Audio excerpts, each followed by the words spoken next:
আসসালামু আলাইকুম। স্বাগত জানাচ্ছি শর্মা টিভি 24 এর আজকের শীর্ষ সংবাদে। আমি হাবিবুর রহমান। শুরুতে জানিয়ে দিচ্ছি আজকের দেশের শীর্ষ সংবাদ। আসন্ন ত্রয়োদশ জাতীয় সংসদ নির্বাচনকে সামনে রেখে সার্বিক আইন শৃঙ্খলা ও নিরাপত্তা পরিস্থিতি পর্যবেক্ষণে পঞ্চগড়ের তেঁতুলিয়ায় মতবিনিময় সভা করেছেন বর্ডার গার্ড বাংলাদেশের মহাপরিচালক মেজর জেনারেল মোহাম্মদ আশরাফুজ্জামান সিদ্দিকী।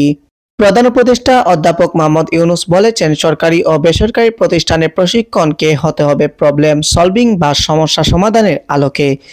একজন এক একটি সমস্যা সমাধানে দক্ষ, যে যেটাতে দক্ষ তার কাছে বাকিরা শিখে নেবে। পাশাপাশি আমাদের ভালো ভালো ট্রেনিং ইনস্টিটিউট গড়ে তোলার দিকে মনোযোগ দিতে হবে।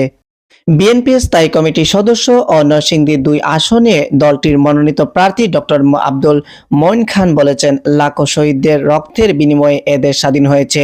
হাজারো মানুষের আত্মাহুতির বিনিময়ে ২৪শে স্বৈরাচার মুক্ত হয়েছে। এর মূল উদ্দেশ্যই ছিল বাক স্বাধীনতা এবং একটি স্থিতিশীল বাংলাদেশ। কিন্তু একটি মহল চায় না দেশ স্থিতিশীল থাকুক। ত্রয়োদশ সংসদ নির্বাচনের পর নতুন প্রধানমন্ত্রীর শপথ আগামী ১৫ বা ১৬ ফেব্রুয়ারি হতে পারে বলে জানিয়েছেন প্রধান উপদেষ্টার প্রেস সচিব শফিকুল আলম।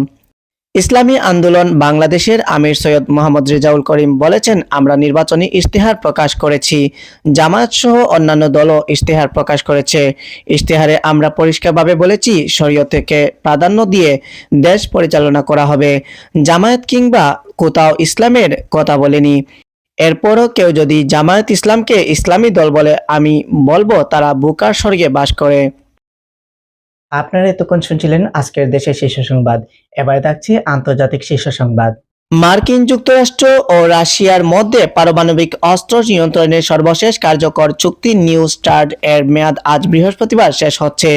অর্ধ শতাব্দীর বেশি সময় ধরে চলা বৈশ্বিক অস্ত্র নিয়ন্ত্রণ ব্যবস্থার এই সম্ভাব্য অবসান বিশ্বের ২ বৃহত্তম পারমাণবিক শক্তিধর রাষ্ট্রের উপর থেকে সব ধরনের বিধিনিষেধ তুলে দিচ্ছে।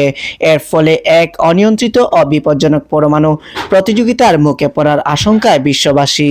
জেফ্রি অ্যাপস্টেইন সংক্রান্ত গোপন নথি সাম্প্রতিক প্রকাশ বিশ্বজুড়ে আলোড়ন সৃষ্টি করেছে।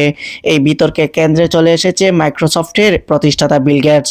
গত কয়েকদিন ধরে চলা বিভিন্ন অভিযোগের প্রেক্ষিতে অবশেষে নীরবতা ভেঙেছেন তিনি।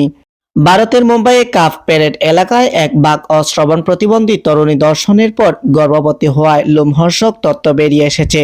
দীর্ঘ তদন্ত ও ১৭ জন সন্দেহভাজন পুরুষের ডিএনএ পরীক্ষার পর জানা গেছে, ওই তরুণীর দর্শক অন্য কেউ নন, বরং তার নিজের জন্মদাতা বাবা। এতক্ষণ শুনছিলেন আন্তর্জাতিক শীর্ষ সংবাদ। এবারে থাকছে আজকের খেলাধুলার সংবাদ।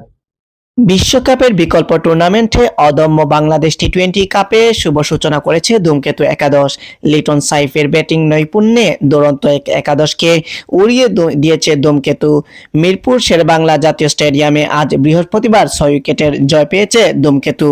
পর্দা উঠতে যাচ্ছে টি-20 বিশ্বকাপের। আগামী শনিবার মাঠে গড়াবে ক্রিকেটের এই সংক্ষিপ্ত সংস্করণের বৈশ্বিক লড়াই, কিন্তু এর আগেই দুঃসংবাদ পেল ভারত। প্রিয় দর্শক, আপনারা এতক্ষণ দেখছিলেন শর্মা টিভি 24 এর নিয়মিত আয়োজন আজকের দেশের শীর্ষ সংবাদ, আন্তর্জাতিক শীর্ষ সংবাদ এবং খেলাধুলার সংবাদ। এতক্ষণ ধরে আমি ছিলাম হাবিবুর রহমান। দেখা হচ্ছে শর্মা টিভি 24 এর পরবর্তী আয়োজনে। ততক্ষণে সবাই ভালো থাকবেন, সুস্থ থাকবেন। আল্লাহ হাফেজ।